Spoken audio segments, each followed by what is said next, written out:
Everybody, I'm Julie Wood. I'm the Deputy Director with Charles River Watershed Association.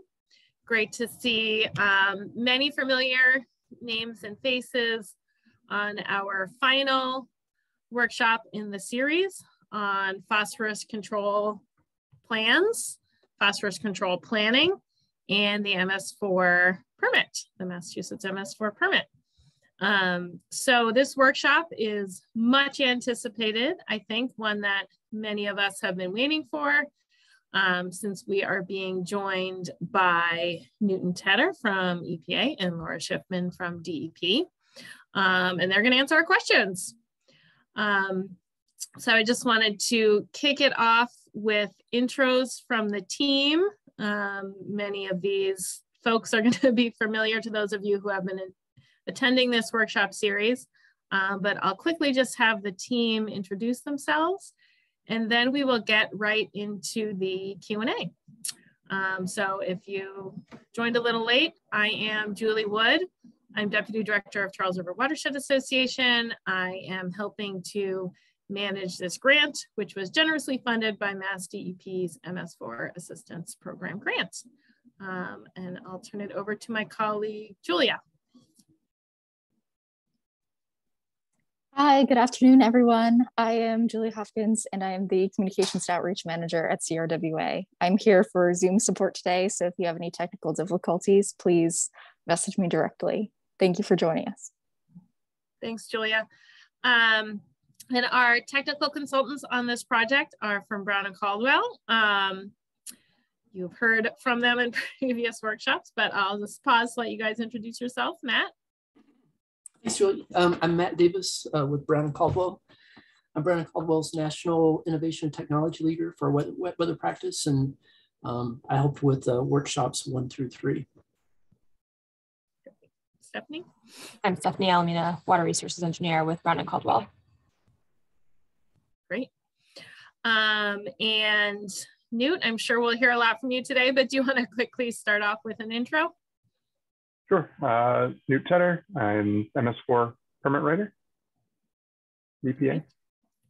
Great. And Laura? Laura Schiffman, Stormwater Program Manager at Mass DEP. Great.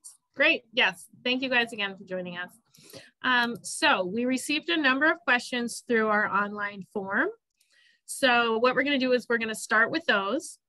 And then we will, if we still have time, we have, we have the Zoom book for a full 2 hours. If we still have time, we will take your questions here live.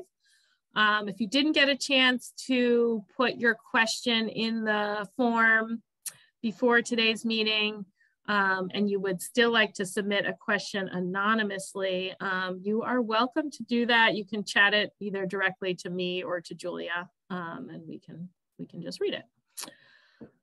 All right, so without further ado, we will get started.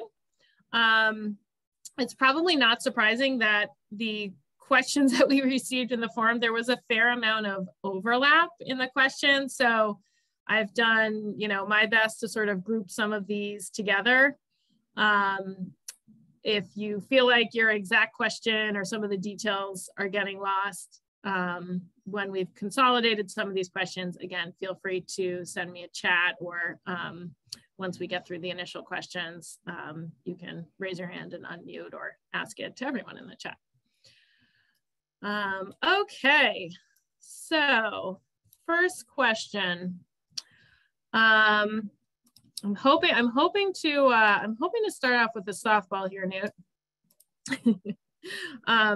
First question. Are structural BMPs constructed before 2005 eligible for credit towards a community's required load reduction? All right, and the answer is yes.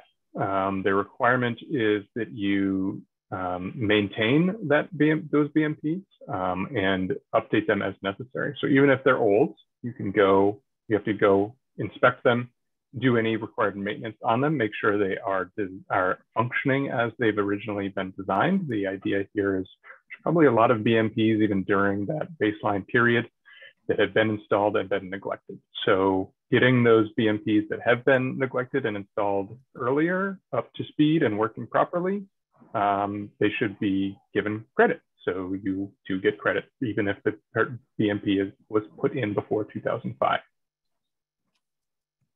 Great, excellent. Okay, the next two questions, similar theme. Folks are curious, well, actually the next few set of questions are all of a similar theme. Folks are wondering about future permit iteration. So I'm gonna break these down a little bit. The first category of the first subcategory, I guess, of questions in this category, people are wondering about what kind of new practices might be in future permit rounds that would allow them to get credit. So someone mentions extensive research showing that dam removal and stream restoration remove phosphorus. So they are wondering about receiving credit for those in a future permit. Another person mentions that there are TMDL programs across the country that are finding that, again, stream restoration and dam removal are the most cost-effective approaches to phosphorus removal. Do we foresee actions like stream restoration and dam removal being a part of the credit program in future permits?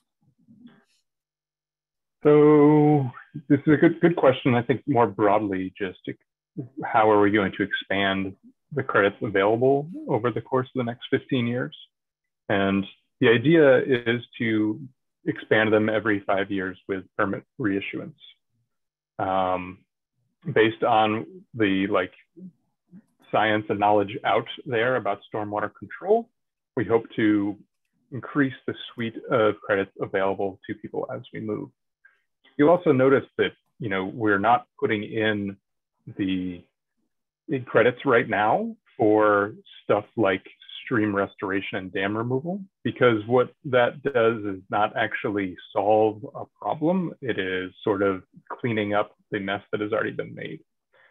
So everything that people are getting credit for, especially under the phase one implementation, our PCP1 implementation, is going to be heavily focused on source removal. So removing the phosphorus at the source before it gets into your stormwater system.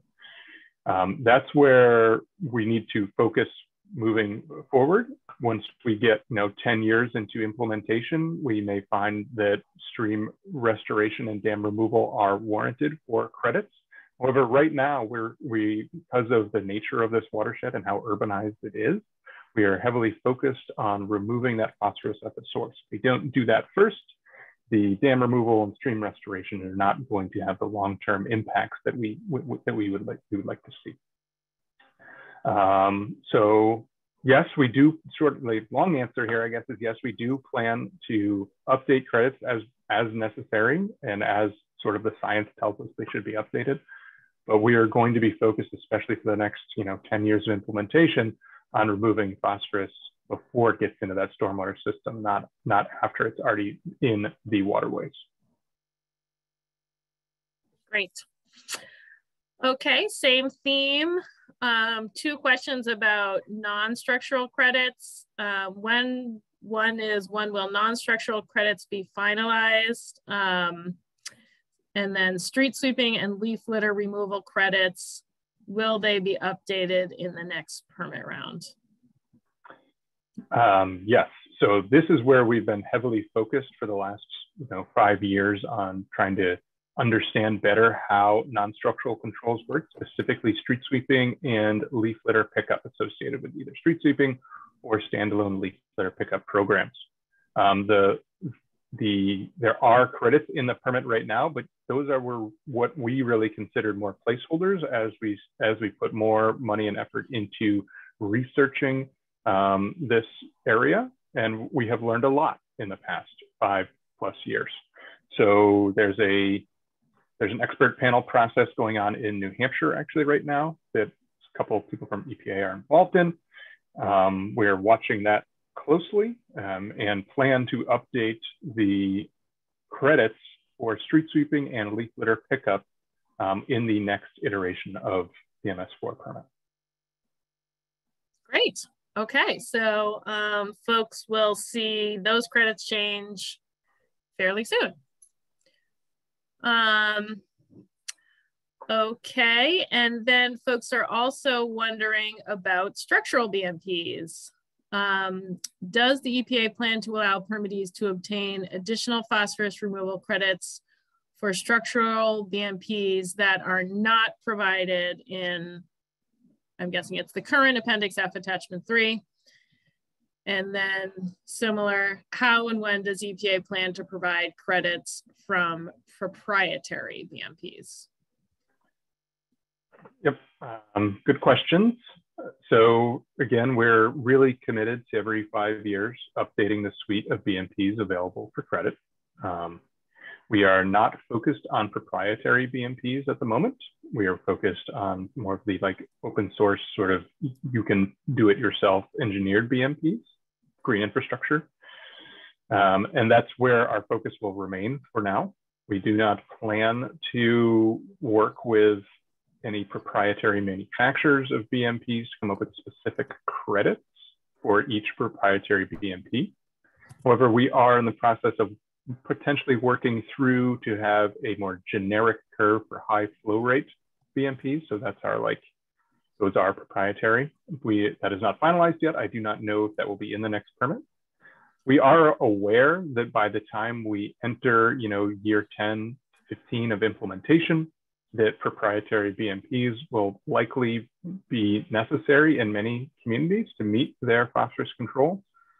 However, in implementation of phase 1 in particular, we do believe that we should be focusing on those BMPs that have been proven to work over long periods of time, and that right now, that is green infrastructure. There is just not the body of knowledge or scientific understanding of those proprietary BMPs to put them in permit context right now.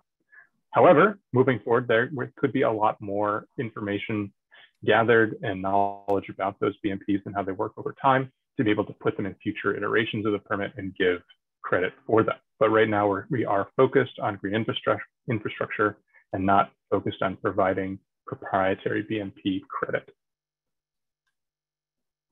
Okay, great. All right, last question or last specific question in this category. And then maybe we'll just take a quick pause. I see some things along this new permit category lines in the chat as well. But last specific question on new permit rounds is about IDDE credits and how those may change. Okay, so the IDDE credits sort of had gone round and round as far as being in and out of the permit based on the final permit, then the litigation, and then it was removed from the 2020 modification of the permit as part of a settlement, and it will remain removed going forward. So the next iteration will not bring back that the MS4 permit will not bring back that credit for that presumptive credit for IDDE that the final permit had in it in 2018.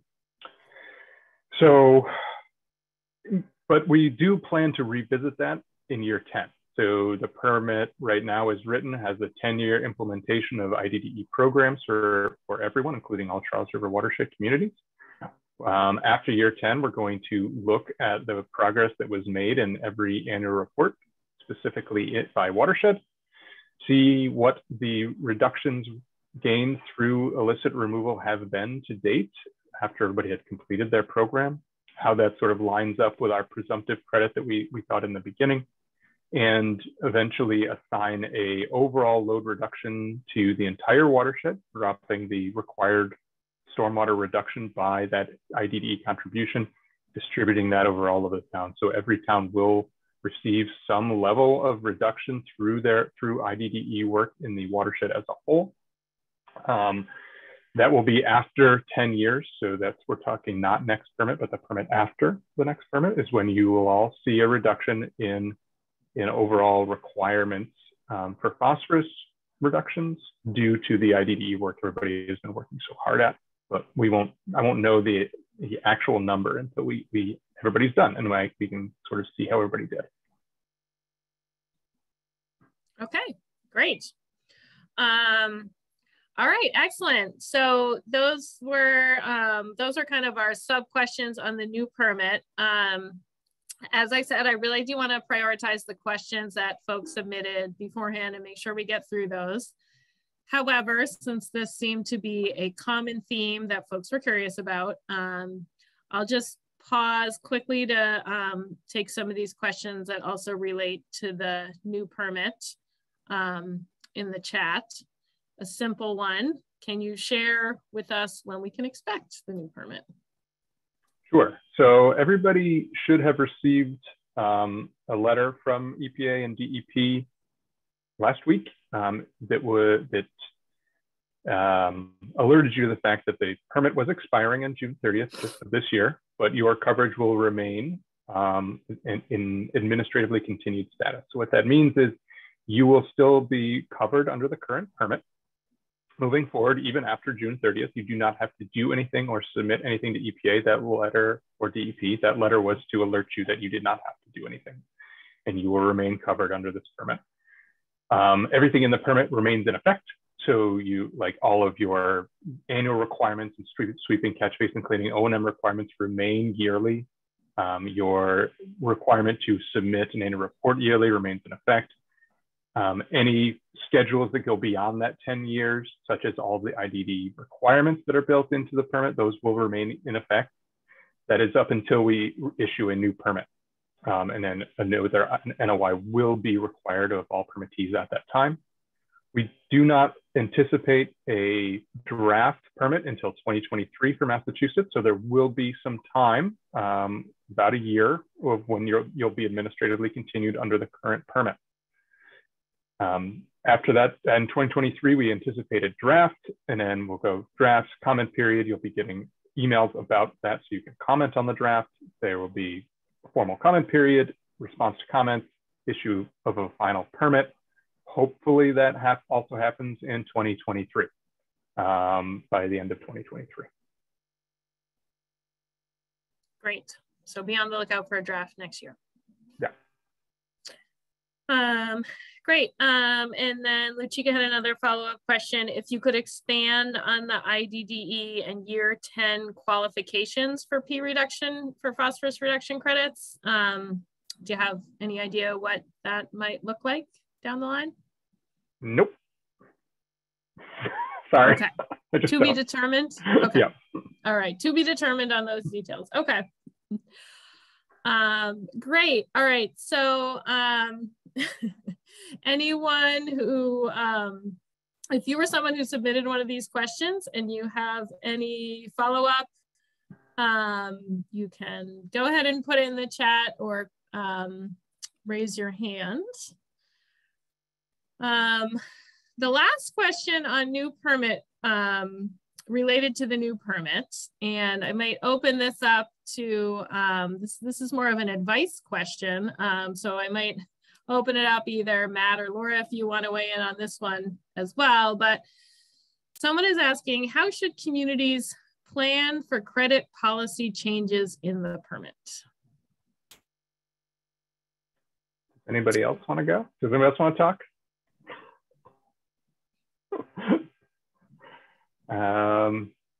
So the permit is specifically broken up, and for you guys, for the Charles River, it's specifically broken up into 3 parts, right? There's a phosphorus control plan, phase 1, 2, and 3. And they're broken up into pieces for a reason, and they're supposed to follow the permit reissuance dates as well. So the idea would be you're not planning for 15 years from today. You're planning to meet the requirements of 5 years from today. And the idea here is that we do plan on updating credits as we go. Plus, I am absolutely certain that there will be innovations in stormwater control over the next 10 years. We are not in we're not in the end of stormwater control design, right? We are in the beginning. So I don't think it serves anybody well to plan 20 years out in a like an area like stormwater where things can change so rapidly.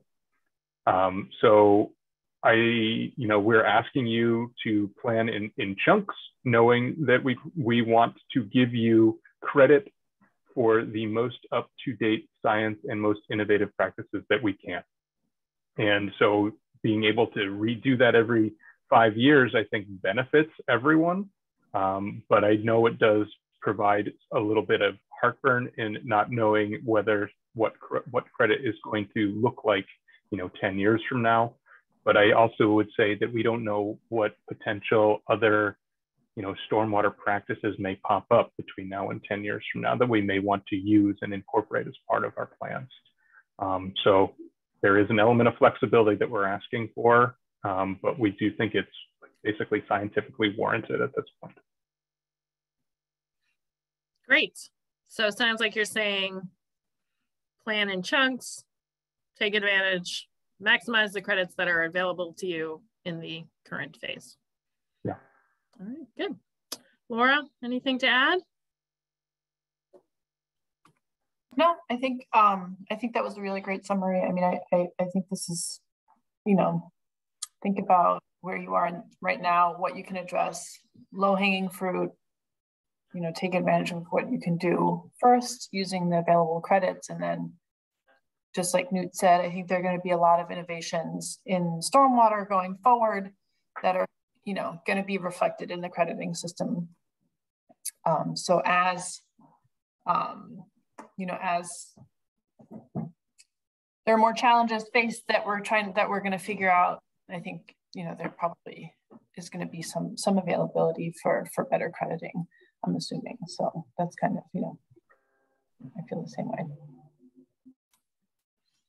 Great.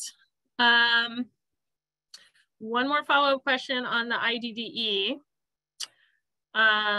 What data should we be collecting for the illicit removal now to make sure that at year 10 we have good data for P removal? So the permit IDDE section just kind of lays out what you are collecting, and it's going to be, it's estimates right now of volume reduced, the number of illicits you find, and yeah, like basically the estimated volume of that illicit that you removed.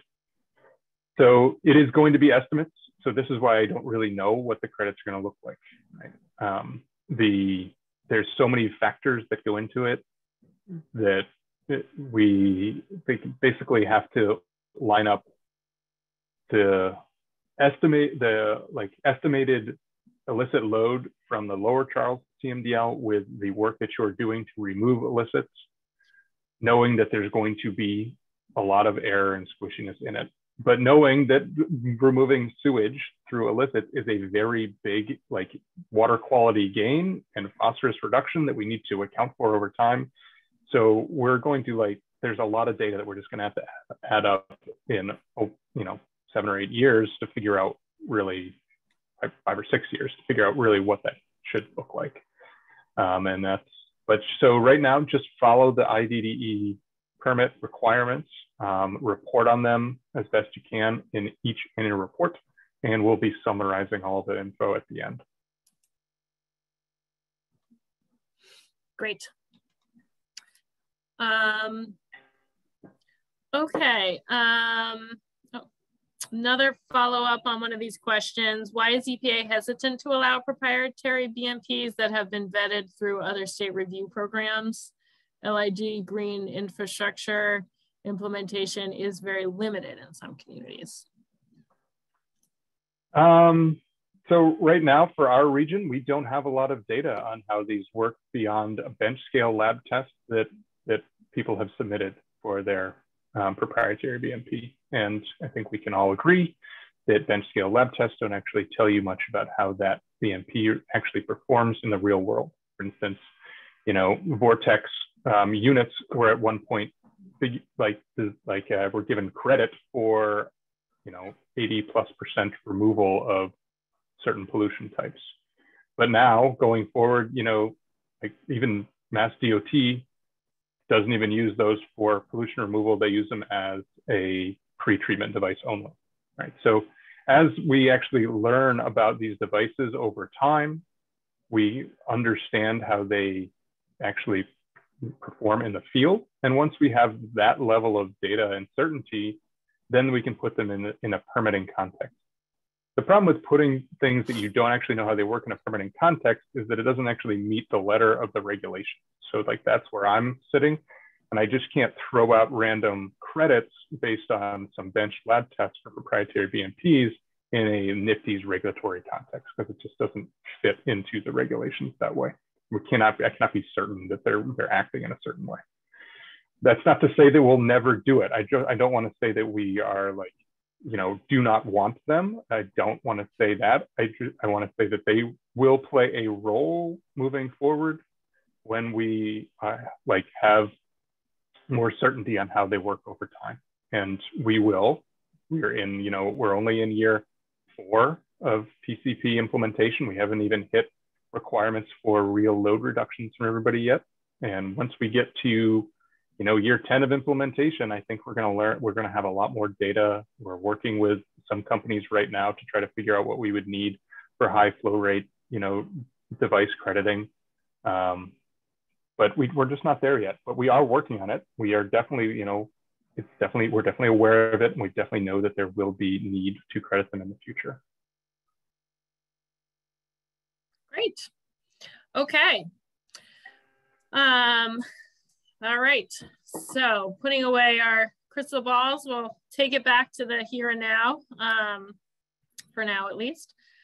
All right, we had a lot of questions about RDA and residual designation authority. I'm gonna give Newt a tiny break on those and switch to a very specific question for you, Laura.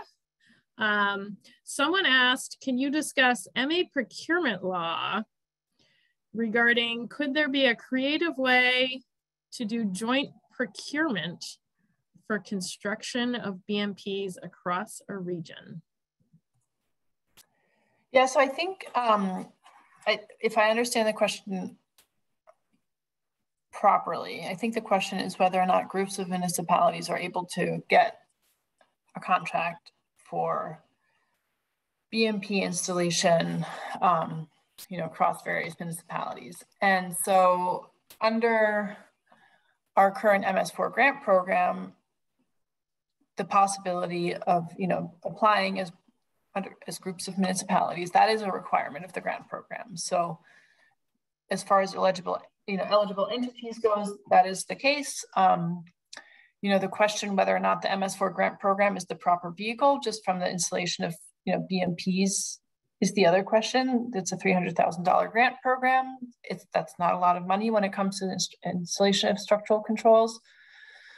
So, you know, the answer is sort of yes and no. It does exist. I think there are other programs that might be a little bit more apt to do that, where there is more money available. And that is something that I am trying to work on. One, I'm trying to do a few things within DEP is to develop a little bit more strategic communication around, you know, what programs municipalities can apply for structural control installation. So that's kind of part of the answer to the question. But then the other half is also trying to figure out, you know, where some of these larger grant programs can support groups of municipalities. So I think this is sort of, it's not a direct answer to the question. It kind of depends on the grant program, what eligible projects are, what eligible entities are. But again, one of the things that we're doing now is to develop a little bit more strategic communication around that. I think another piece that's important to keep in mind for folks is that for, you know, a lot of projects that deal with structural controls, where there's a need for structural control installation, I would urge municipalities to really keep in mind the SRF program, because structural controls are eligible projects under the SRF program, under the Clean Water SRF program. In order to be eligible for that, you have to get onto the intended use plan. So I think that's another really great avenue for folks to pursue. given, particularly in the Charles River watershed, where we know that there's going to be a lot of need for these structural controls. So it's not a direct answer to the question, I think, because again, the MS4 grant program isn't huge, but I think there are a couple different avenues. I think there are different pathways for folks to pursue in that, and so hope that helps a little bit. Yeah, thank you for that. Perhaps the or a follow-up question, maybe the MS4 assistance grant program could help a group of communities investigate working together on, I mean, is that the kind of project that might be a match? Not necessarily building, but more in the planning realm, looking at these questions. Yeah, so that's something that's been funded in the past, was, sort of GIS desktop analysis to look at, potential sites for structural controls. That is something that's feasible. Again, that's been funded in the past. That was last year. I think I want to say 15 municipalities were, supported in that way. So again, it was a GIS analysis, and then there were, I think, a few different sites selected for each municipality and cut sheets developed for the kinds of green infrastructure to be potentially installed or retrofitted. So yeah, that is certainly an eligible project. I think I just saw in the chat pop up, Luchico is asking if there's potential for the grant amount to increase in the next few years. And honestly, it's hard for me to tell. We're getting a new governor. This was it's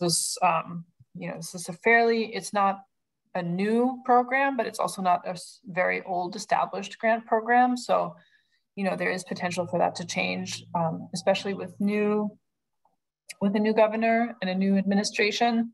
So it's unclear which direction we're going to move into. So I can't really speak to that, unfortunately. All right, thanks, Laura. Okay, so I mentioned we had multiple questions on RDA, or Residual Designation Authority. So I'm going to hand it back to you for these, Newt. What is the status of RDA? Have there been amendments to the thresholds that would trigger a private business or residence to comply with the RDA? Are there any communication/education plans for the public who would be required to meet the RDA requirements? I guess that means potential RDA permittees. Okay, so EPA has been petitioned to use our Residual Designation Authority, RDA, for certain types of properties throughout the Charles River watershed, specifically properties over an acre in size. We are still looking into that petition, have not answered that petition or responded to that petition, have not designated anyone. We're looking at, all of the data, updated data from the new land use data sets, really diving into what an RDA program could look like. But before that, really diving into the merits of the petition itself. So we have not responded to it. We did some outreach to most of you on this call and others about a year and a half ago now, was a while ago now. Just discussing what an RDA, what the petition was asking for, what an RDA program would potentially look like, but we still haven't made a determination yet, and we have not responded to the petition. Once we do, there will be like a large re-engagement of the stakeholders that we engaged with last time, including all the Charles River communities, on what any sort of response means for them, whatever that response may be. But that's it. We're still sort of in that data gathering, like internal review process mode of looking at the petition itself and the data behind it.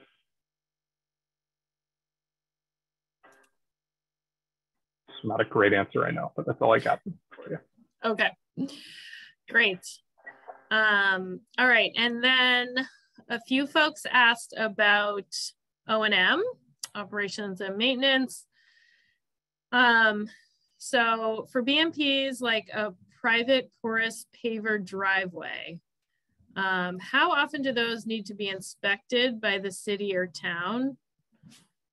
Once per year, question marks, or in accordance with O&M plan, question mark. And then another O&M question, when will EPA finalize guidance on O&M requirements for creditable structural control measures? So the permit now requires, in order for you to get credit for any BMP that you want to take credit for, that you are conducting maintenance in accordance with any engineering plan or O&M plan that's associated with that practice. Knowing that all of the different BMPs and green infrastructure practices that you may install would have different maintenance requirements. And all the permit asks you to do is do the maintenance on a schedule following an O&M plan if you have one, that would keep that particular BMP functioning as designed. So when you get something new designed for you, most of the time, hopefully you're getting, how do I maintain this so it continues to function as designed? And it really comes down to that, right? The permit doesn't require certain types of BMP practices go through have a certain minimum O&M requirement. It is basically put back on to the designers of those practices to recommend a maintenance schedule that keeps them working properly. And as long as you follow that schedule, you can take credit for it in the permit. So we're not going to ever have a specific like 1 year maintenance requirement for porous pavement, for instance. But we will want you to follow whatever engineering guidance that was given to you in the form of a maintenance plan to make sure that that particular BMP is continuing to work as it was originally designed. And then that's kind of the threshold, like permit jargon level that you need to follow. Okay, great, thank you. I'll just take another quick pause. O&M follow-up or RDA follow-up, or if Laura has anything to add before we jump. Luchika has your hand raised. Do you want to unmute, Luchika?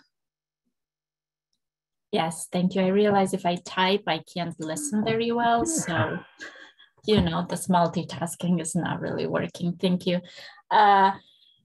Follow-up question on the BMP maintenance. We are in the process of figuring out how to deal with the private BMPs and sort of what do we require from those private BMPs, and because we won't be able to go and do the operation and maintenance on them, right? We're putting that on the property owner, and then thinking that if we just ask for a annual certification that was done, then we are happy with that. But would that meet the sort of the permit intent as well, or would we have to also go and verify that O&M is done on private BMPs? Great question. So in the permit, it kind of puts the onus on the permit holder to certify that the credit that they're claiming is real.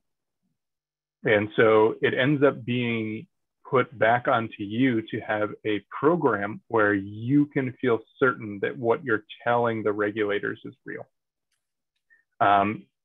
So I don't think that, you know, I think having a self-certification program is probably the way to go. And even on our website, we have some self-certification program guidance on how best to set one of those up. There will definitely need to be some sort of verification process for those BMPs you're taking credit for. Now, that not to say that has to happen every year, but there's going to have to be some sort of recurring making sure that over time these things are working, whether it's a rotating inspection, so you're hitting, hitting one every 5 years, hitting them every 5 years, or something like, something like that. But there's a pretty good guidance document on our website, on the Stormwater Tools website, that talks about self-certification programs, setting up a statistically significant inspection program, so you can be kind of certain that what you're telling the regulators every annual report is real. And that's the base level right there. So it's really you designing a program that you're comfortable now saying to us that everything is, you're getting the reductions you're claiming. Hope that helps. Great. Okay, all right, shifting gears again. We had 2 questions on lake and pond baseline calculations.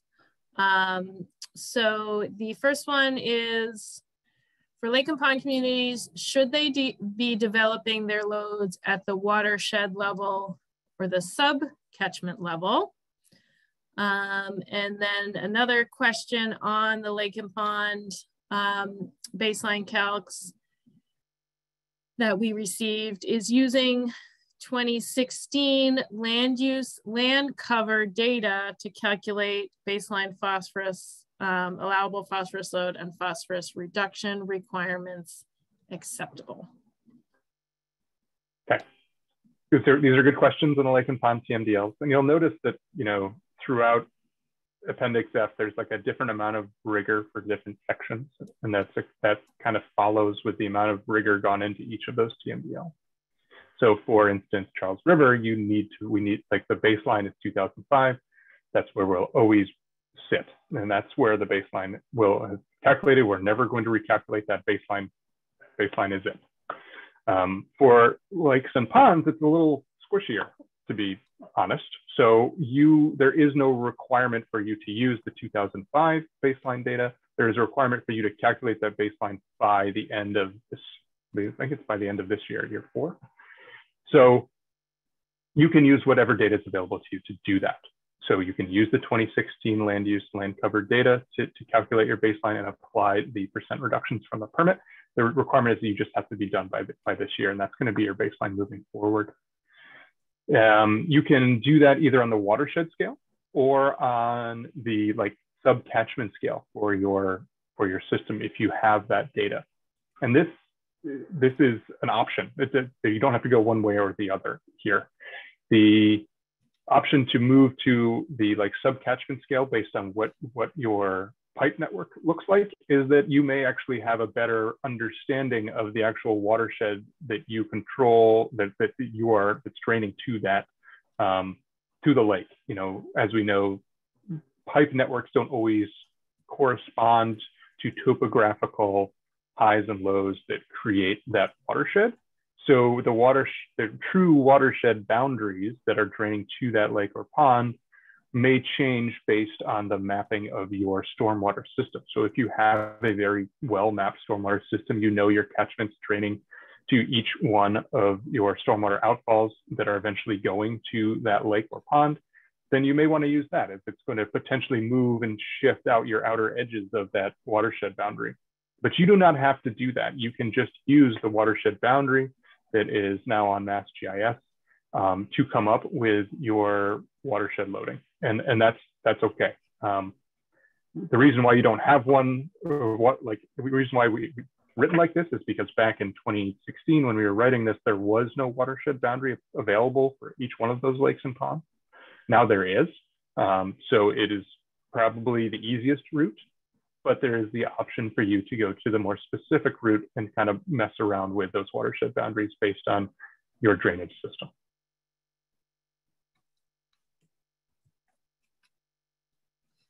Good questions today by everybody. This is great.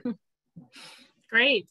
I didn't see anything come in the chat, but let me just pause just one moment on this theme of calculations for lakes and ponds. Or Laura, did you want to add anything on the data piece of that?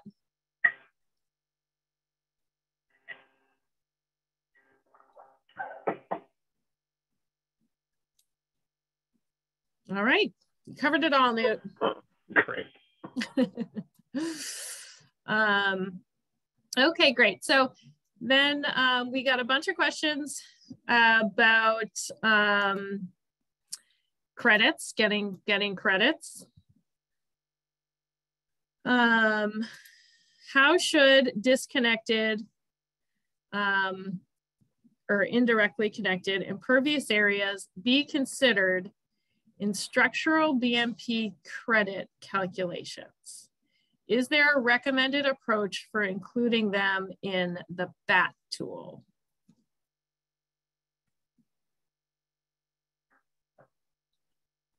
I think this is very specific for the use of the BAT tool. So the BAT tool calculates the credit for a BMP based on the land area that is draining to it.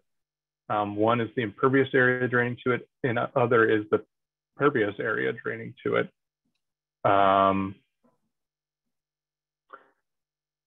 not sure I really fully understand the question at this point, but this could be a very specific one that we could follow up afterwards with and kind of walk through how to put stuff in the tool. But I'm not sure I'm fully understanding the question. Okay. And then there was just a general question on indirectly connected impervious cover and where can people find the info to how they would get credit for that? Okay, yeah, so actually that's actually built into the BAT tool and in Appendix F, where you get to take credit for some disconnection of impervious cover based on the ratio of size of impervious cover to pervious area and the soil type of that pervious area that it's draining to.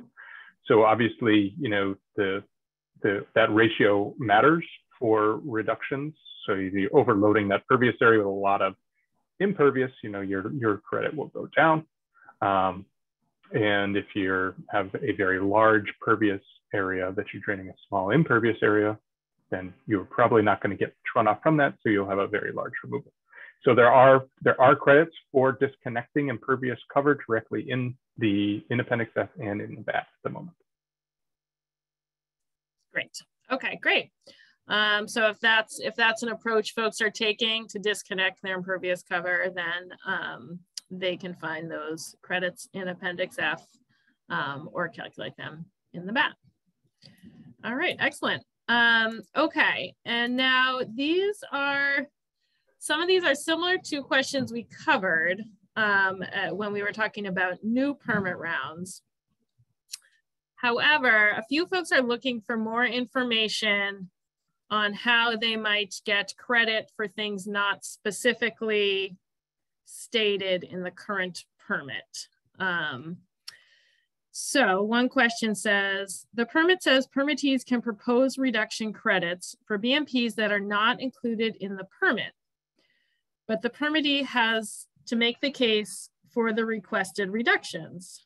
I interpret this to mean the permittee can propose proprietary BMPs now, but they will have to do the field testing and modeling required to develop and justify the credit. Then they have to make the case to you. I'm assuming that means EPA. It is understood that there is risk with this approach since the permittee does not have a guarantee that you, EPA, will accept the credit. Is this a correct understanding? Before you jump in, we had sort of a similar question, related question.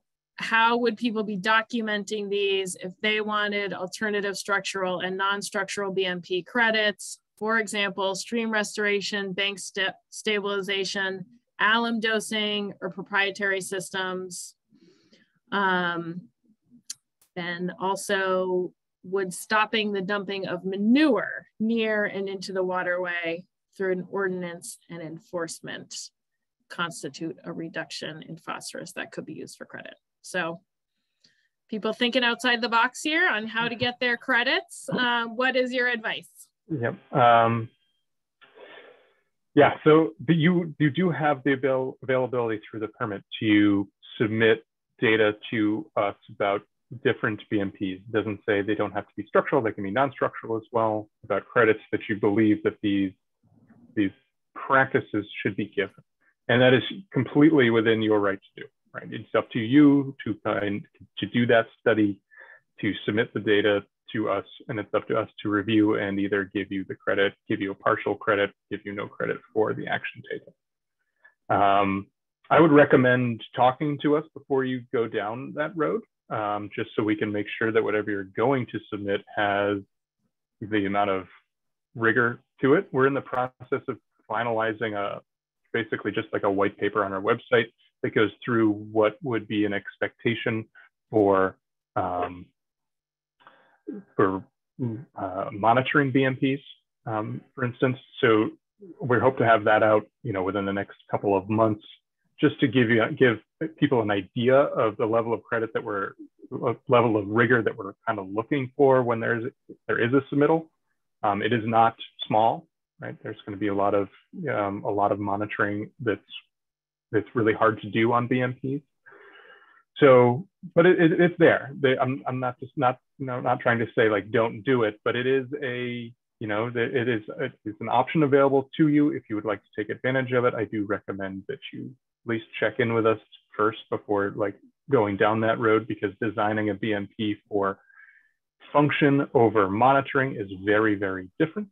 And so just making sure that you're going in with eyes open on kind of what you're doing.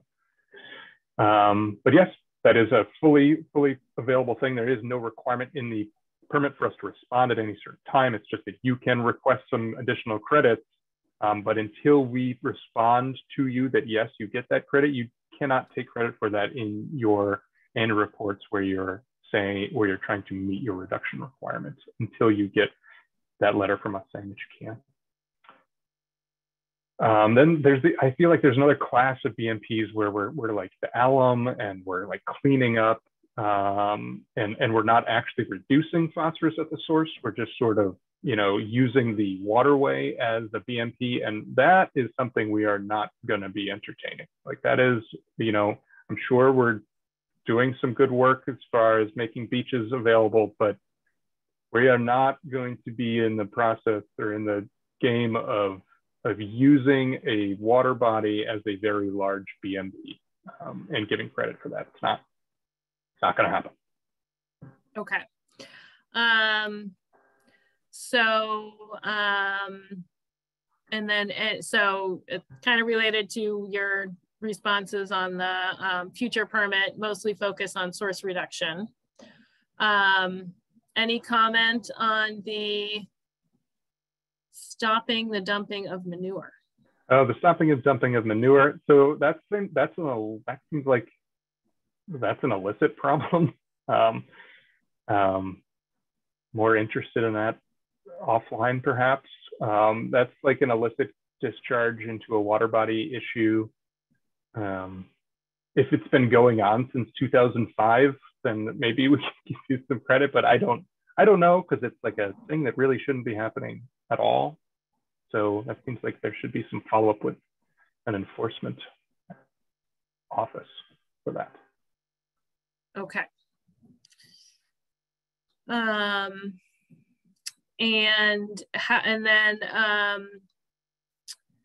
Similar, I just want to make sure I kind of cover these individual things just to see if you have any comments. Protecting wetlands or protecting open space or green space. Either, I guess maybe both of those seem to be in the category of either petitioning for credit or future credit. If you have anything to say on those. Great ideas. Love it. Protect all the open space we can, protect wetlands. We need these places for proper watershed function. However, in the permitting context, there can be no credit given for that, because what you're doing is offsetting potential future development, which would only increase the load of phosphorus coming off of those areas.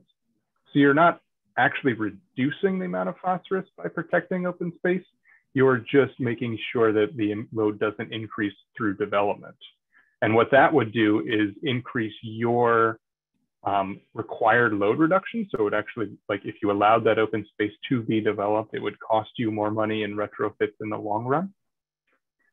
So it is a cost avoidance by any permit holder, right? But it cannot be credited because it's not actually doing anything to reduce the phosphorus from the baseline condition. It is only doing things to make sure that you're not increasing it through the development of that open space. So there's no credit for it, but it is a very good practice, especially for cost avoidance in the future and avoiding putting in additional retrofits because you allow development of that open space. And maybe I can just follow up on that one. I want to just make sure I'm getting folks' questions answered. If someone is increasing their open space, though, perhaps that would fall under a land use change, which would reduce, or impervious cover disconnection. So that might put them in the category of getting some credit and or reducing their current load. Is that accurate to say?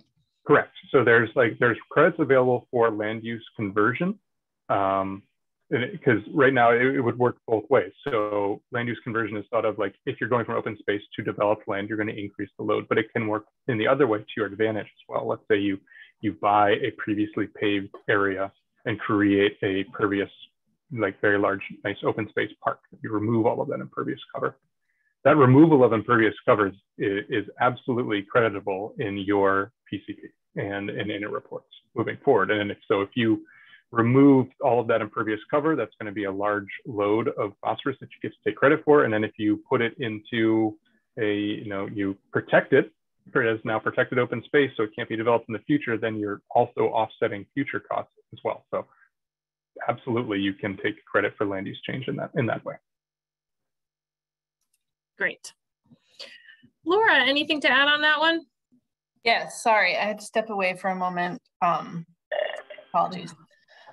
So yeah, on credits for open space preservation, I think one of the pieces that that's maybe important to add in here or helpful for folks to know is that under the stormwater handbook updates, we're proposing additional measures on low impact development, and we're providing additional credits for that. That's obviously, deals with primarily wetlands jurisdictional areas, but because the MS4 permit references the handbook, some of those measures can be implemented to meet some of the standards. So to give you an example, without getting into too much detail, but there are some proposed LID credits that reference, that just deal with environmentally sensitive site design. So if you're doing a new development, keeping some of the lot open with pervious area and only allowing a certain percentage of the lot to be developed and having impervious surfaces. Alternatively, there are some additional credits around buffer preservation and similar measures like that. And the point of the crediting system, of course, isn't just to incentivize some of this open space preservation, but to incentivize, I guess, is to the incentive here is that folks will, if they meet the requirements and the guidelines out, in those credits, is that they can meet some of the stormwater standards. So, I think this is kind of what Newt was saying about at least not increasing the load of phosphorus, right? So if you're keeping some of this open space through low impact development or, preserving buffer space will help with at least not increasing the phosphorus loads. So that's kind of, so, and I know, this is probably a very highly anticipated document. We're moving closer and closer to the public comment period on that. So do keep your eyes open, and I'm sure I'll be sure to, let folks know once that's out, so you don't miss it. Great, thank you. Great, yeah, thank you. No one actually asked about the timeline on that, so thank you for providing the providing that. Okay, all right, great. We are moving through these. I think I saw one follow up in the CAD before we switch topics. If from Stephanie, if we converted impervious space to green space and added additional BMPs, can you get credit for both? Sure can. So like the BAT has that sort of built in when you're doing a land use change where you get a credit for that. Then if you put in BMPs on that land that is actually taking, runoff specifically from other areas around it, and you're putting in some infiltration practices, for instance, those you can absolutely get credit for and do the calculations for what's draining into that BMP. Great. Okay. All right, shifting categories. So we have some questions on data and we have some questions on enforcement. I'm going to jump in on the enforcement questions. So we got a few different ones here. First one, pretty simple. What are the penalties associated with a permittee not meeting the PCP requirements? Or if they are able to financially support the PCP. Maybe that means if they are not able to financially support the PCP. Yeah, so the penalties for not complying with any permit requirement are the same for the permit plus the appendices. So it doesn't matter if you're not complying with pieces of the permit. The potential penalties are laid out in Appendix B of the permit, and they're, a dollar amount per day per violation. I'm not in the enforcement office. Every enforcement case is different. Everything is taken into account, including, actions to date, how much effort has been put into things. Like there's a lot of stuff that goes into enforcement actions, but the potential penalties are laid out in Appendix B of the permit, and it's on a per violation per day thing. So let's say you don't meet your year 13 reduction requirement. Every day after that you are required to reduce that certain percentage, an amount per year that you have not done so, that would be a violation every day. So it could add up pretty quickly. But again, I'm not in the enforcement office, so I can't really comment on what it would look like. There is no, in my world, in the permitting context, we gave a lot of time so far since 2016 for phase 1 of the PCP, very, very deliberately, so people could really dig into how they wanted to deal with new and redevelopment standards to make sure they're maximizing phosphorus reduction from redevelopment to cost them less over time, and 2, to figure out a funding source. There's been a lot of time to do that. And so there, in the permitting context, there is no relief based on ability to fund or willingness to fund a program. That would be if you fall off and cannot meet the PCP requirements because of that, you are going to end up in enforcement because it will be a permit violation regardless. Okay, thank you.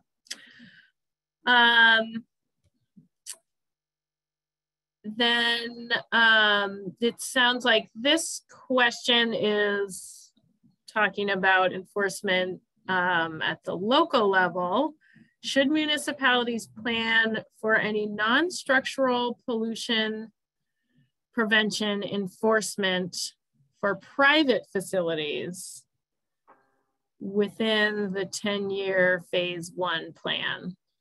So maybe a little bit related to some of the O&M comments you made earlier, but if you can comment on that.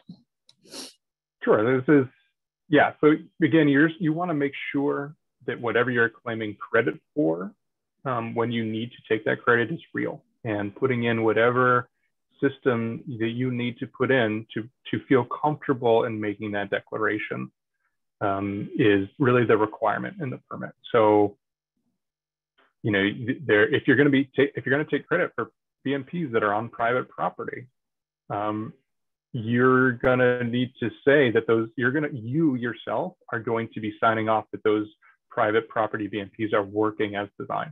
And so you need to have a system in place where you can feel comfortable saying that to DEP and to EPA when the time comes to take that credit. Great. Okay, and then just building off the 2 questions ago, that obviously that person was asking about potential financial inability to achieve permit compliance. Someone else is also asking about technical challenges. If the permittee has local soil types that are not conducive to installing infiltration treatment systems, can an alternative plan to meeting PCP phosphorus reduction targets be discussed? So this person is saying that in their community, they have high seasonal water table in many places. So I guess what do people do if they think they have a real technical challenge or a real financial challenge? Yeah, so there is, as part of the modifications in 2020 to the permit, there's a new section in Appendix F for the Charles River TMDL that talks about alternative schedule requests, specifically targeting around technical challenges, but financial pieces are part of that too. But it's mostly focused on technical challenges with meeting the requirements. So you can put together an alternative schedule request to meet the pollution reduction requirements in Appendix F on a different schedule. There is the level of rigor for that particular mechanism is big, and you can see it in the permit. There is a lot of data that needs to be submitted as part of that schedule request, including a very specific plan and schedule of implementation that you are requesting. EPA then has to review that alternative schedule request and either grant or deny it. So there is a mechanism in there, especially for those places where, you know, there is a technical issue. And in one that came up that I think that really resonates is like, you can't tear up the entire town at once, right? So let's say you have a bunch of planned projects for the next 5 years, but you're going to miss your target by a year. But you've got it all planned, and it's going to be sequenced throughout town. It has to be sequenced a certain way.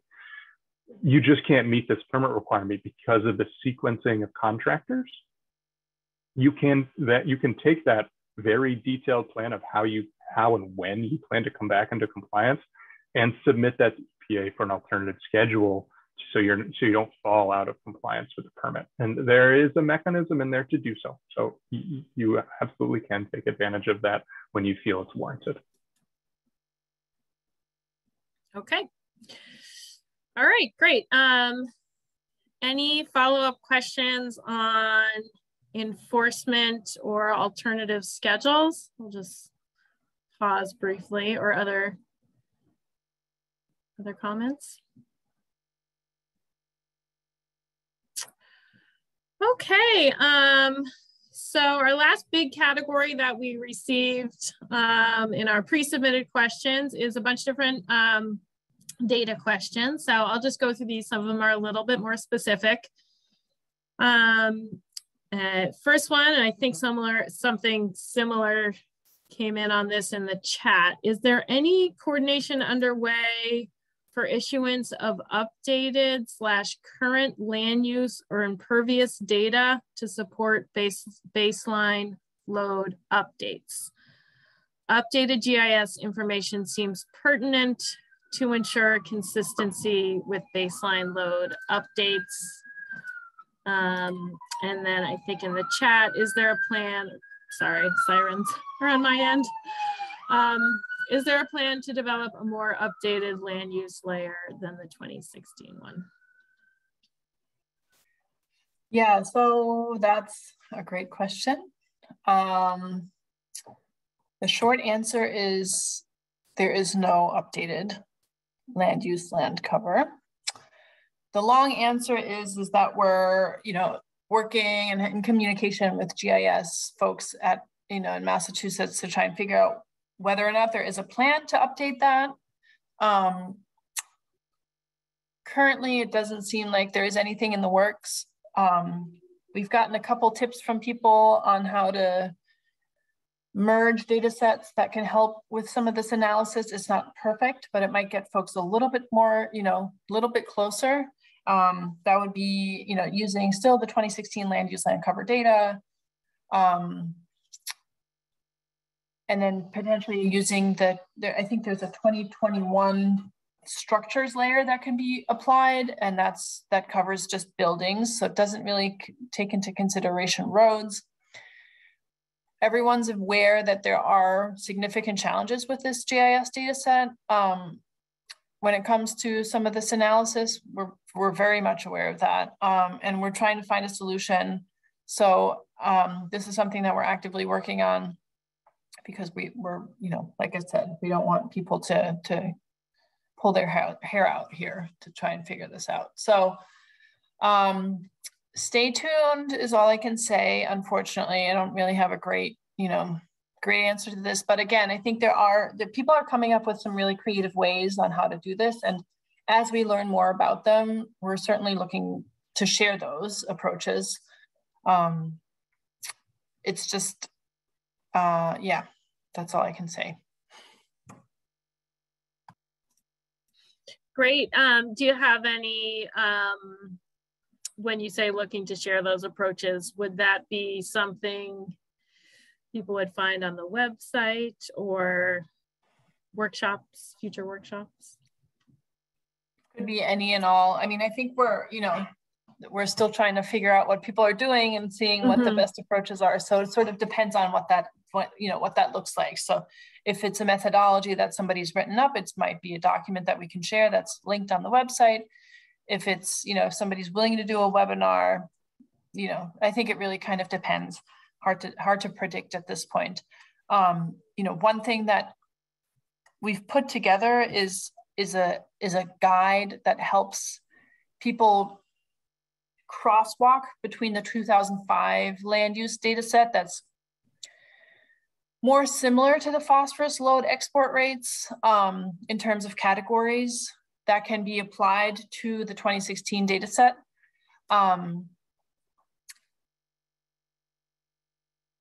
It's complex, it's complicated. There are lots of steps involved. So, it's not a perfect match, but it's just trying to make the 2016 data work for the approach that EPA has developed for its phosphorus load export rates. So that can be, that same methodology, or the phosphorus estimate methodology can be applied to that newer GIS data set.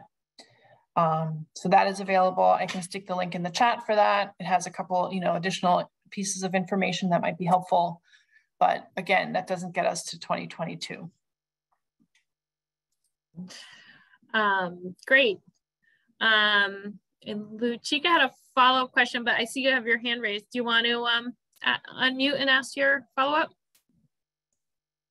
Yeah, I think I have a couple of questions at this point. I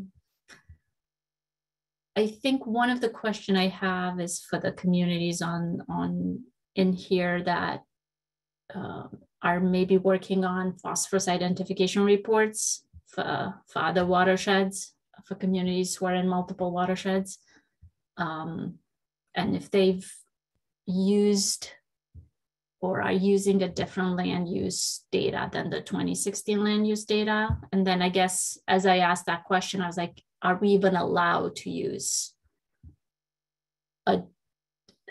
something else than the 2016 land use data to develop both the phosphorus identification report baseline numbers and, when we do the sort of the updated phosphorus load for the Charles.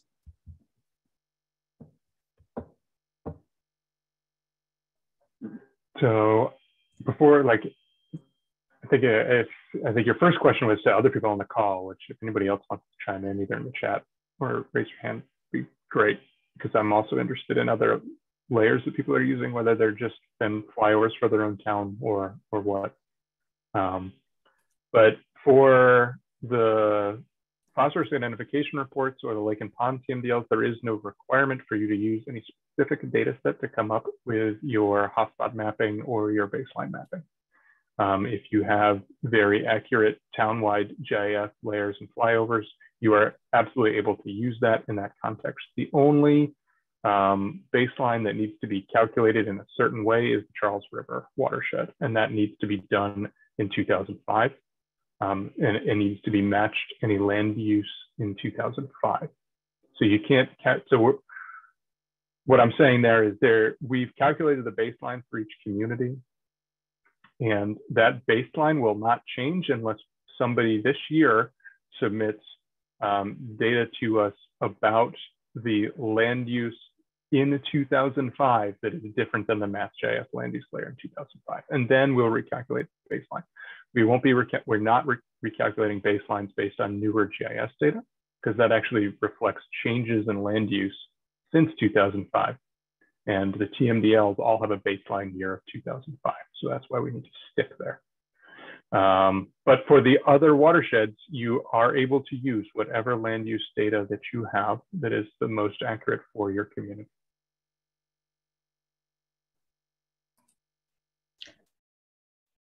Can I ask? Yeah, go ahead. Yeah, go ahead. Go for it. Thank you.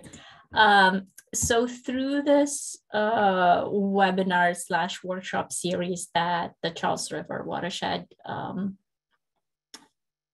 led us into, one thing that I've learned is that we will have to do not a baseline recalculation, but basically calculate what our phosphorus load is now under current conditions, basically, right? So that's where we're like, well, which data do we use? 2016.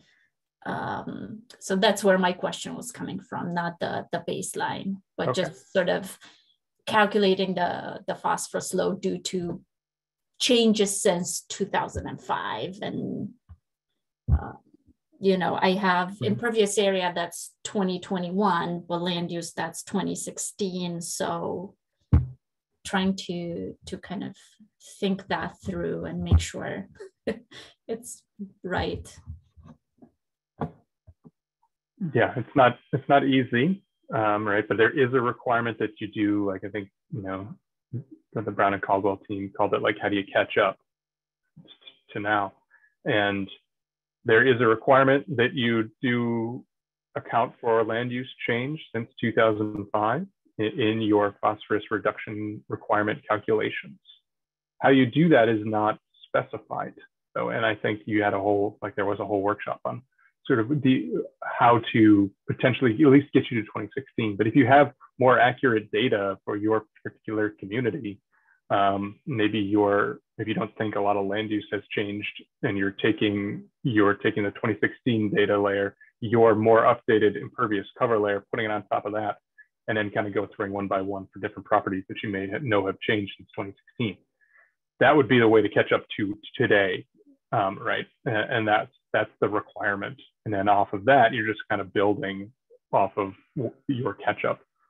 There's plenty of different ways to do that. You don't have to do it as a GIS exercise. You can do it for like a property by property update since 2005 based on what has happened. I think that would be pretty hard, but that's one way that you can do it based on different development that's happened since 2005.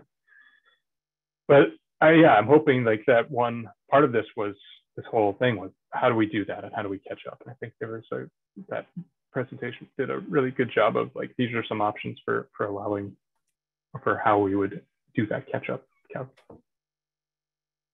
Yes, I will just quickly jump in with a plug for I believe it was workshop number 1. Covered a lot of those, a lot of details on the calculations. Matt Davis from the Brown and Caldwell team went into that in a lot of detail, and that was recorded and is available on our website. So yeah, so check it out if you did not attend. All right, just 2 more questions, I believe, on our pre-submitted questions, and I'll pop into the chat. I know some came into the chat that we haven't addressed yet, so don't worry, we didn't forget about you. Next data question. Is the BAT Excel table the best and most simple way to use for calculating total phosphorus removal? Asking specifically for consultants, local engineering firms to use to comply with our stormwater ordinance. For the city, we will use BAT. I think so. So it's either, there's another spreadsheet tool developed by the UNH Stormwater Center for, it's even simpler, I would say, for just like one-off projects. That is also linked to on our website. We have reviewed it. It is consistent with that and with Appendix F. So that is also something that you could point people to on the Stormwater Tools website. There is, you know, there's a lot of any tool that you find there. So there's like the BAT tool, there's the Opti tool, and there's the simple spreadsheet-based tool by UNH that we link to. Those 3 tools all calculate things the same way, and they're consistent with the permit. So all of them would be used by a consultant if you would like. Great. Okay. So a UNH resource that is available on the EPA Region 1 Stormwater website. Sounds worth checking out because it might be the absolute simplest.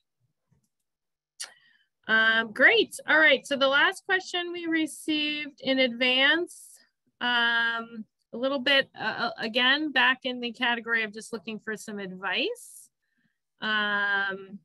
So I'll open this up to Newt, Matt, maybe even if you want to weigh in on this one, and Laura, of course. Should municipalities be focusing on bringing existing BMPs back to their original design to gain PCP credits, or should the focus be on implementing new BMPs? This is Matt. I can start. Maybe give an initial answer to that, and Newt wants to chime in. I think the answer is probably both. It's going to be most communities have a pretty significant reduction requirement, and my impression is that communities are going to need to get credits everywhere they can. It's probably more of a question of prioritization. Do you want to focus on things that have already been implemented? We talked about, and of course, those BMPs could be on public property or they could be on private property. Getting credit for things that have already been constructed is going to certainly be cost effective compared to constructing new BMPs. But there is issues associated with that. Bringing them back up to good working order, keeping them maintained, and then tracking that information is challenging. It's going to be a little bit different on the public side versus the private side. And both of those have to be addressed separately. And then on the, and in terms of building new BMPs, that's obviously going to be more expensive, but that's going to be something that needs to be undertaken. Also, you certainly want to try to get your private properties to implement BMPs as much as you can and to track that information so that you can get credits for that. But ultimately, you're going to have to do it on public lands and right-of-ways too. Newt, do you want to chime in on that? Sure. I think that's a great answer, Matt. I think it really becomes like a cost benefit for the town, right? And there's a reason why there is phases for this work, knowing that you may want to spend time implementing now to meet your early permit requirements, just because you've got some things in the works and you're going to be able to meet your year 10 and 13 requirements, or pretty easily, let's say, or your 8 and 10 requirements. You're like, I got this. Like, I got this with my non-structural controls, plus I know I've got 2 or 3 structural control projects in the works and I can meet my reduction. And then going forward, you're going to put money into really getting a handle on previously installed BMPs. But it's really like a cost benefit that each town in particular is going to have to go through. Like, is it worth it for them to spend, municipal staff time, possibly some intern time if you've got it, to really get a handle on that now and spend your time and energy really getting credits for what you've already done to meet your upcoming required reductions? Or is that not going to be worth the investment now and you want to do that slowly over time and sort of work them into your plans as you go? I don't really know. I think it is a very specific community question on like what they have planned, what their requirements are, how they're going to meet them, and just where they want to spend their money right now on meeting them. I think it's really going to be a community by community decision.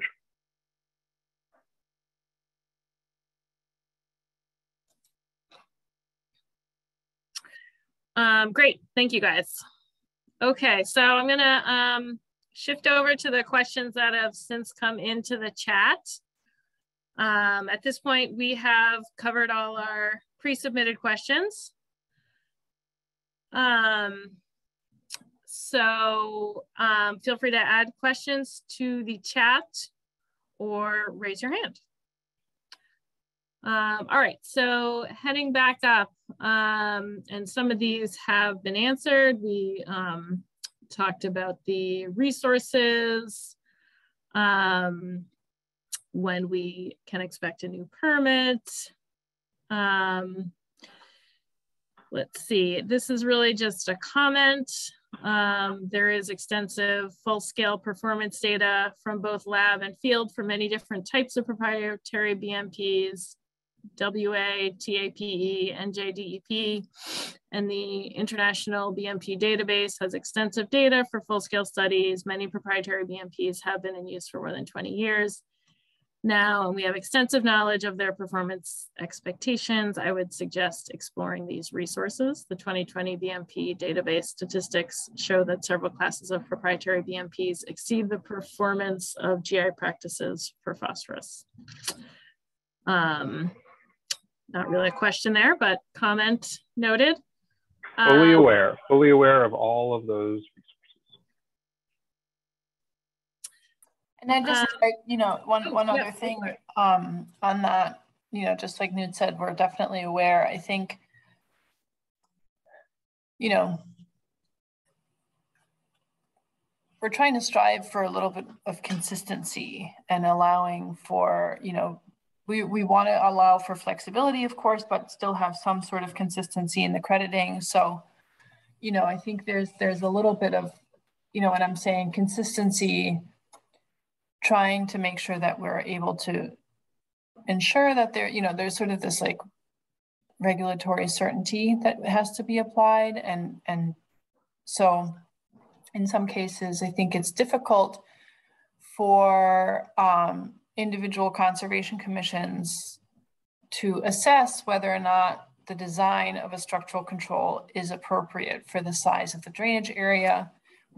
And so in that case, you know, we're just trying to make sure that we're getting the appropriate amount of treatment. I think that's the one piece. The other piece, the reason Mass DEP is a little bit hesitant on the, not hesitant maybe, but, you know, hasn't really maybe delved into some of this is because these proprietary controls primarily deal with water quality, and Mass DEP's stormwater standards incorporate water quantity issue. You know, they peak rate reduction, they deal with recharge. So there are two additional factors in stormwater control that aren't addressed or aren't always addressed by proprietary devices. So that's been sort of another driver. So Newt mentioned earlier that EPA is developing, you know, starting to look into some of this, and we're recognizing it, right? We're understanding that there is a need for these things. It's just trying to go about it in a way that provides some sort of consistency of, you know, for regulatory certainty, and, you know, gives a little bit more, but then ultimately results in more flexibility for folks to implement. So that kind of is, you know, it's a two-sided answer, I think, from the Mass DEP portion. But we've, you know, if Concoms feel confident that these structural controls are going to address an issue, and if the data are there to show that, then there's we're not preventing people from putting these in. So just wanted to make that point. Great, thank you for adding that. All right, another question on credits specific to only a few folks on the call, but for CSO communities, would partial sewer separation and sending the first flush or the first 1 inch of runoff into the sewer system get phosphorus removal credit in the next round of the permit? Is one specific credit question. And then second, catch basin cleaning, are you considering using a different credit calculation methodology based on volume of debris removed? So we are, for number one, CSOs, let's take them one by one. CSO communities, I definitely aware of some of the pilot projects going on in Cambridge as far as partial sewer separation and sending the first flush. I believe this is a excellent BMP, honestly, especially for those communities that are doing sewer separation. This would be one of those areas where we would need to work together for you to submit some data to us to get and request a credit for that work. That is something we are definitely aware of and would like to be able to credit for sure. It is a very good practice, potentially like, I don't know, but just like game changing for CSO communities to deal with water quality at the same time they're separating. So definitely aware of it. Number two was for catch basin cleaning. Yep, we are looking at different ways to get credit for catch basin cleaning. I do not know what that will eventually look like, but there is we're definitely reviewing the body of scientific knowledge that's been accumulated specifically in Vermont over the last 5 years, and we will be updating the credits available for catch basin cleaning and potentially how you calculate them in the next permit term to make them just a little bit more intuitive and easy. Great. Okay, another question that came in specifically for Newt. You said multiple times that you're seeking reductions at the source rather than further downstream. As long as the reductions achieve the water quality goal in the impaired water body, why does it matter if the reduction takes place at the source rather than downstream? Is there a legal basis for this requirement for it to be at the source? So the TMDL sets out waste load allocations for stormwater sources within the watershed. And it requires those sources to reduce from the source, right? It requires them to reduce the amount of phosphorus going into the water body before we get to the water body. And so in the permitting context, that's where, when we're putting in water quality based requirements, we need to be consistent with those waste allocations. And those waste allocations are all focused on reducing the amount of phosphorus at the source. So that's where the requirements need to be. That being said, there is always the possibility and really the hope that the actions taken over time will actually improve the water quality in the water to the point where we are meeting our water quality targets and goals and meeting water quality within the Charles River at all of the different places within the Charles River watershed. When that happens, let's say DEP has enough data to say, yes, this water body is meeting water quality standards, then we would then the next part of the Clean Water Act is to then re-look at that TMDL to see if the TMDL did those waste load allocations correctly based on that water body now meeting water quality standards. And at that point, the TMDL can be updated to reflect the current conditions and what people are doing. And so we can now create what is called like a protective layer. You cannot now, we can, if that were to happen, 20 years down the line, we could stop reducing at the source and stop having requirements moving forward for the different communities to reduce phosphorus and just have them now hold the load. And that would be the ideal outcome, right? Where all of us are implementing together. There's a variety of things that have taken place within the watershed to reduce phosphorus. And maybe there has been some stream restoration that is actually helping. And we get to a point where we no longer need to put permit requirements at the source. But right now we are not there. And that would require monitoring in stream, lots of action within the watershed, meeting water quality standards in stream, removal off the 303D list, update of the TMDL, and then finally update of a permit requirement. Those are all baked into the Clean Water Act, all available to us as we move forward through implementation, because what we're really worried about at both, Laura and I at the regulatory level is water quality in the receiving water. And this is permit implementation, which happens to be removal at the source. Great, thank you. Thorough answer. Anything to add on that one, Laura? Covered. I think it's covered. Good. Okay. This one was maybe already a little bit covered, but maybe if you have any comments to add, either of you. So if folks are taking some of these steps that might show up in future permit iterations, for example, if they're doing a dam removal now for other reasons, or a stream restoration now for other reasons, do you have any advice on what kind of monitoring or tracking they might do now?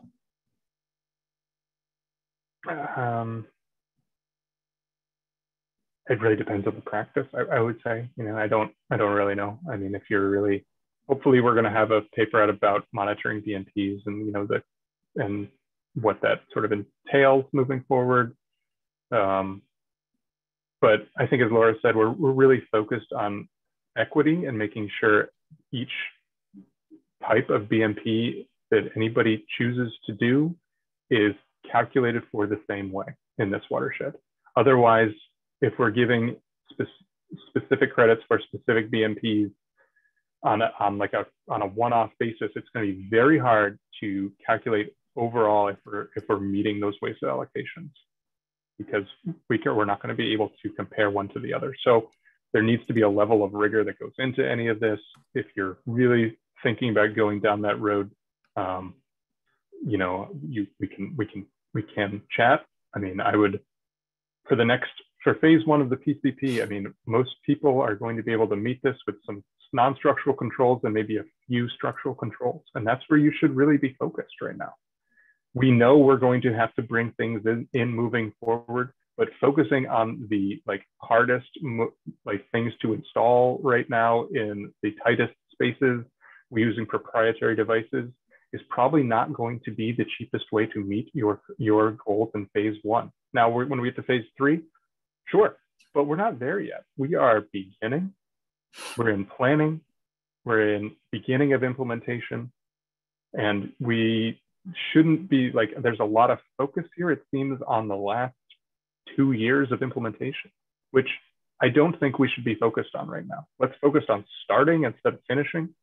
Let's focus on making this a true iterative approach to meeting water quality standards that the permit sort of lays out as best we can in a regulatory context. But focus now on non-structural controls, things that you can do easily, things that are above ground, things that you can build into your DPW and engineering operations as a normal part of your updating your stormwater system and catch basins throughout town. Focus on the smaller stuff right now, and let's focus on the really, really hard stuff where we're going to have to bring in proprietary BMPs down the line when we've figured out how to effectively and equitably credit those, and we will.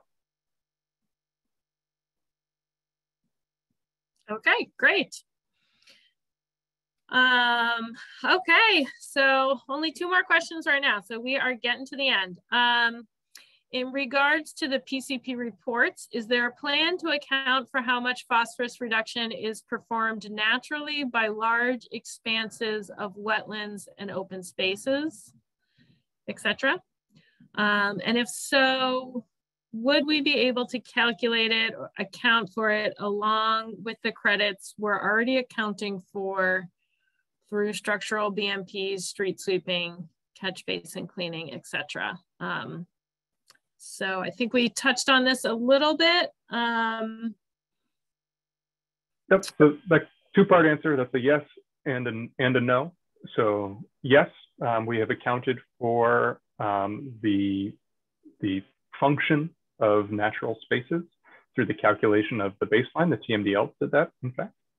So the TMDL did come up with what the baseline phosphorus loading would be, what the function of those natural wetlands and open spaces do, and that is calculated directly into the baseline that is now found in Appendix F for each community. So the function of those wetland areas is already directly baked into the baseline, and if those weren't there, your baseline would look a lot different, and your required reduction would look a lot different. So their function is already directly baked into your baseline and your current required reduction.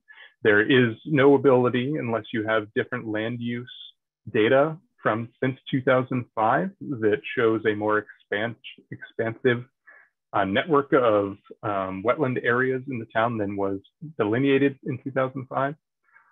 If you have that, then you can submit it to us and we will take that into consideration when reissuing the permit. But other than that, there is no ability for you to take credit for a natural area within your town because it is already baked into the baseline reduction calculation. Great, excellent. And then the last question for now, at least, another creative solution for the lake and pond DMDL. If a dam is removed, effectively removing the water body that has the TMDL, do the requirements of attachment F still apply?